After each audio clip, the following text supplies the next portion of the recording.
6월 6일 금요일 기도로 돕는 그 사랑 매일 묵상 오늘은 시편 118편 10절에서 18절 말씀입니다. 18절 마지막 절에 보면 여호와께서 나를 심히 경책하셨어도 죽음에는 넘기지 아니하셨도다 이런 표현이 있죠. 그러니까 하나님이 우리를 경책하신다. 이 경책이라는 말은 우리를 꾸짖으신다 이런 뜻인데 여기서 이제 경책으로 번역이 했지만 이거 디스플린 그러니까 훈련시킨다는 뜻입니다.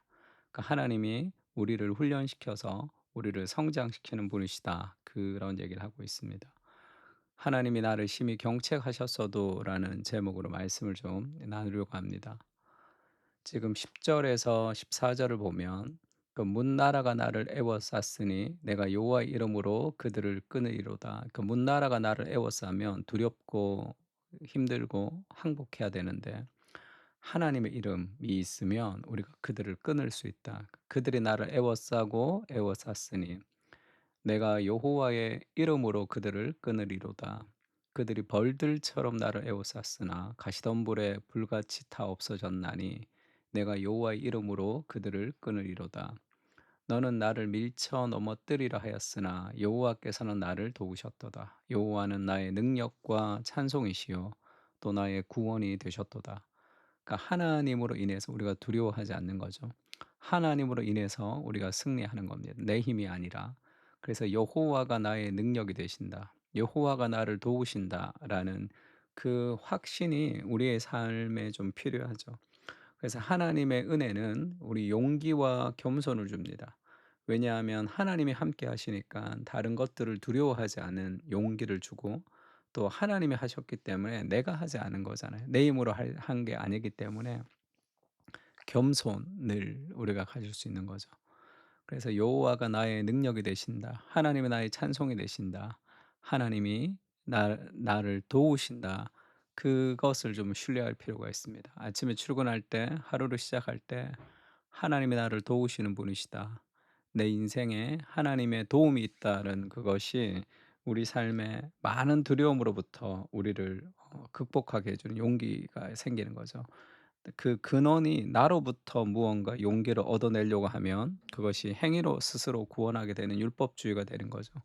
그러면 늘 좌절하게 됩니다. 그러나 그 근원이 하나님일 때 우리는 용기를 가질 수 있게 되는 거죠. 내가 누구인지가 중요하지 않습니다. 하나님이 누구신지가 중요한 거죠.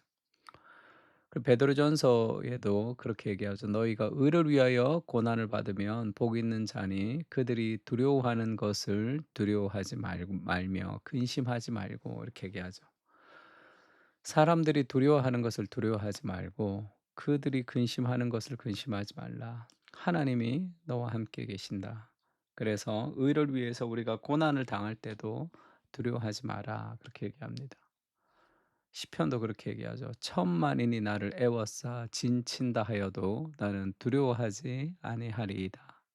수많은 적군의 화살과 공격에도 우리가 흔들리지 않는 거, 자존심을 상해하면서 무너지지 않는 거, 하나님이 내 편이시다는 그 확신이죠. 역대상 18장 6절도 그렇게 얘기하죠. 다윗이 다메섹 아람의 수비대를 두매 아람 사람이 다윗의 종이 되어 조공을 바치니라. 다윗이 늘 승리했다는 거죠. 다윗이 어디로 가든지 여호와께서 이기게 하시니라. 다윗이 어디로 가든지 여호와께서 이기게 하시니라. 이런 승리를 우리가 삶 속에서 맛보아야 되는 거죠. 우리도 그러려면 우리도 하나님이 내 인생 가운데 일하시고 역사하시는 것을 경험할 필요가 있습니다. 그러니까 내 힘이 아니라 하나님의 힘. 그 기도가 필요하죠. 날마다 하나님께서 내 인생 가운데 일해 주시도록 우리가 담대히 기도해야 되는 거죠. 그리고 우리 인생 가운데 삶에 수많은 문제들이 있지만 그것을 기도를 통해서 하나님이 함께 하심으로 그 문제들을 하나하나를 지혜를 얻고 우리가 용기를 얻고 견딜 수 있는 인내를 얻으면서 그것들을 브레이크트루 이렇게 뚫고 나갈 수 있는 능력이 있죠. 하나님이 이기게 하시는. 그래서 내가 애써 내 인생의 싸움을 싸우는 것이 아니라 하나님께서 내 인생의 승리가 되시는 그런 은혜를 우리가 좀 간구해야 됩니다. 그러니까 하나님이 내 편이실 때, 나를 도우실 때 우리가 두려움 없이 담대하게 살아갈 수 있는 거죠. 그래서 그런 표현이 있죠. "내가 일하면 내가 일하지만 내가 기도할 때 하나님이 일하신다." 뭐 그런 표현이 있습니다. 그래서 하나님이 내 인생 가운데 일하심을 가지는 그 삶의 확신이 필요하죠. 두 번째는 이 경책입니다. 의인들의 장막에는 기쁜 소리, 구원의 소리가 있으며 여호와의 오른손에 권능을 베푸시며 여호와의 오른손이 높이 들렸으며 여호와의 오른손이 권능을 베푸시는도다. 내가 죽지 않고 살아서 여호와께서 하시는 일을 선포하리로다. 여호와께서 나를 심히 경책하셨어도 죽음에는 넘기지 아니하셨도다. 굉장히 힘들고 어렵지만 자기가 죽음에서 건져졌죠. 그리고 그 경책을 통해서 자신이 하나님을 높이는 존재, 내가 지금의 상태보다 더 나은 상태로 되기 위해서 하나님이 우리를 경책하신다. 그렇게 표현합니다. 그 경책이라는 거에 디시플린, 훈련한다는 뜻이죠. 히브리서에서는 그렇게 얘기합니다. 너희가 죄와 싸우되 아직 피 흘리기까지는 대항하지 않고 또 아들들에게 권하는 것 같이 너희에게 권면하신 말씀도 잊었도다. 일렀을 때 내 아들아 주의 징계하심을 경히 여기지 말며 그에게 꾸지름을 받을 때에 낙심하지 말라. 주께서 그 사랑하는 자를 징계하시고 그가 받으시는 아들마다 채찍질하심이라 할 때 이 징계하다가 지금 이 경책이라는 단어입니다. 너희가 참음은 징계를 받기 위함이라 하나님이 아들과 같이 너희를 대우하시나니 어찌 아버지가 징계하지 않는 아들이 있으리요 아버지는 그 아들을 징계합니다. 성장을 위해서 징계는 다 받는 것이거늘 너희에게 없으면 사생하여 친아들이 아니니라. 내버려 두는 것이 친아들이 아니라는 거죠. 또 우리 육신의 아버지가 우리를 징계하여도 공경하였거늘 하물며 모든 영의 아버지께 더욱 복종하며 살려 하지 않겠느냐. 그 육신의 아버지는 잠시 자신의 뜻을 따라 징계했지만 하나님은 우리의 유익을 위해서 그의 거룩하심에 참여하도록 우리를 징계하시는 거죠. 징계는 당시에는 즐거워 보이지 않고 슬퍼 보입니다. 그러나 연단을 받는 자들 할 때 이 연단이라는 단어, 경책이라는 단어. 그래서 의와 평강의 열매를 맺는다. 그래서 이제 거룩해지는 과정이 된다. 이렇게 얘기합니다. 하나님의 체육관이라는 설교가 있는데 마틴 로이드 존스 목사님의 설교예요. 그 연단을 받는다라고 할 때 이게 인제 그 우리가 그런 표현을 하죠.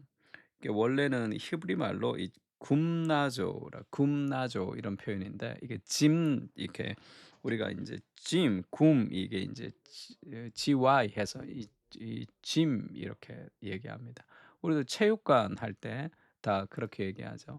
그래서 그 그래서 영어로도 뭐 gym이라고 얘기하기도 하고 뭐 gymnasium 이렇게 얘기하기도 하죠. 그게 인제 체육관 이게 굼나조라는 이 연단하다라는 단어에서 나왔습니다.